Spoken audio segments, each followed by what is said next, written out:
Tes, halo? Hania, Apa? lu ngerasa gak sih panas banget? Lu tau gak? Muka gue gosong. Demi apa sih? Bang. Emang lo gak pakai sunscreen? Pakai. Emang lu reapply sunscreen berapa kali deh?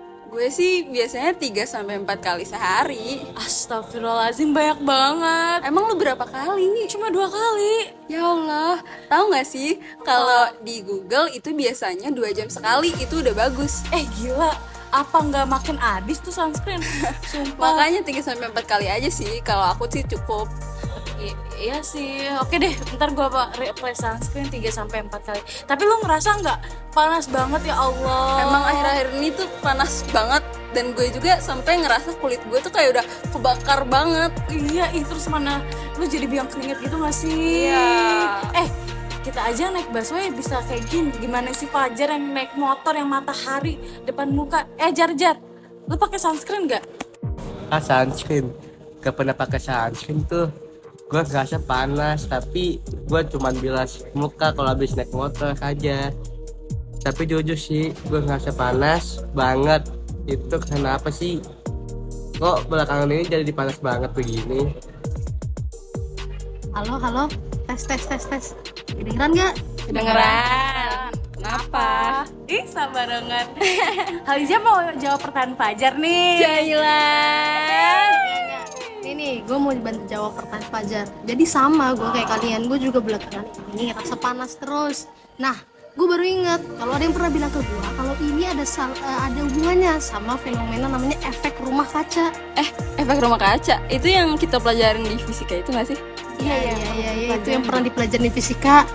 Tapi bentar deh, efek rumah kaca sama panas yang berlebihan hubungannya apa? Emang pengertian efek rumah kaca ini sendiri apaan sih? Kok bisa nyebabin jadi panas banget gitu? Nih, pokoknya setahu gue efek rumah kaca itu adalah sebuah fenomena alami.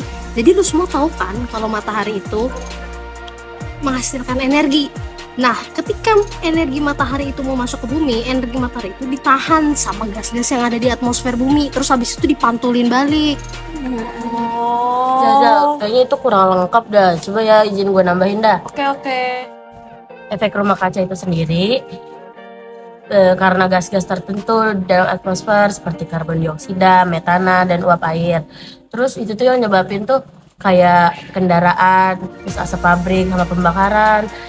Tapi yang gue tahu tuh itu doang sih. Berarti kalau Fajar naik motor itu bisa nyebabin efek rumah kaca dong? Iya dong. Parah nih. Makanya bikin kita kepanasan. naik busway Fajar. Berarti banjir, kekeringan, naiknya permukaan air laut, sama itu tuh yang viral di TikTok, es di kutub pada mencair, itu pengaruh dari efek rumah kaca ya? Ini gue baru searching nih, ternyata itu juga termasuk dampak negatif yang efek rumah kaca timbulin. Tapi kalau prosesnya gue belum tahu sih. Nah, gue juga dapat informasi kayak proses pembentuk efek rumah kaca. Pertama-tama itu sinar matahari masuk ke atmosfer bumi. Terus panas diserap oleh permukaan bumi dan dipancarkan kembali sebagai radiasi panas. Nah, gas-gas yang tadi gue sebutin itu menyerap sebagian radiasi ini dan memantulkan kembali ke permukaan.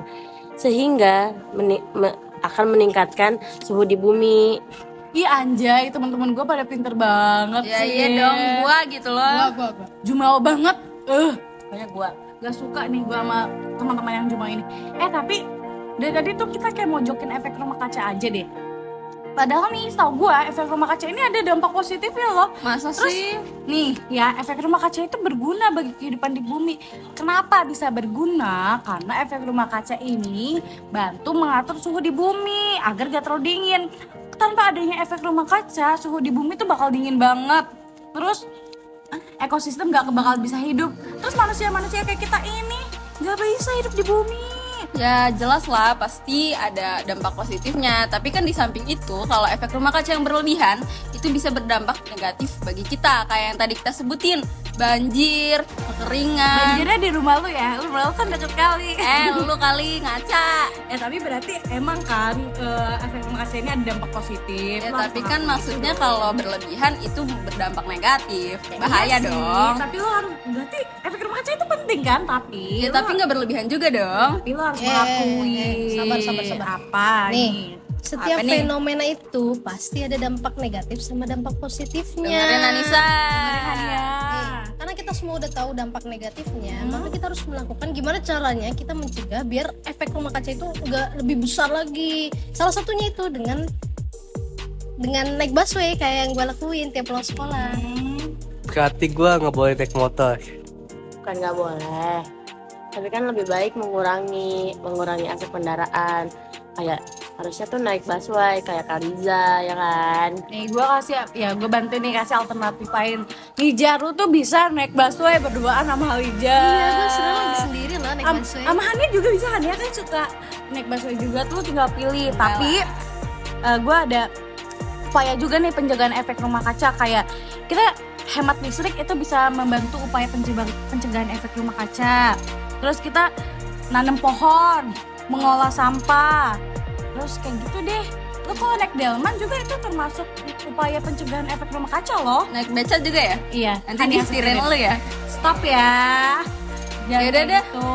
Udah, kayaknya Zoom meeting kali ini sangat bermutu. Iya, terima kasih ya ilmu-ilmunya. Yaudah deh, gue mau mandi dulu ya. Gue dari pagi Ih, belum bau. Parah banget pelatihan gue. Kalau gue sih mau belajar ya, mau belajar. Gua sih mau produktif. Ya. Bye bye. Bye bye. Bye.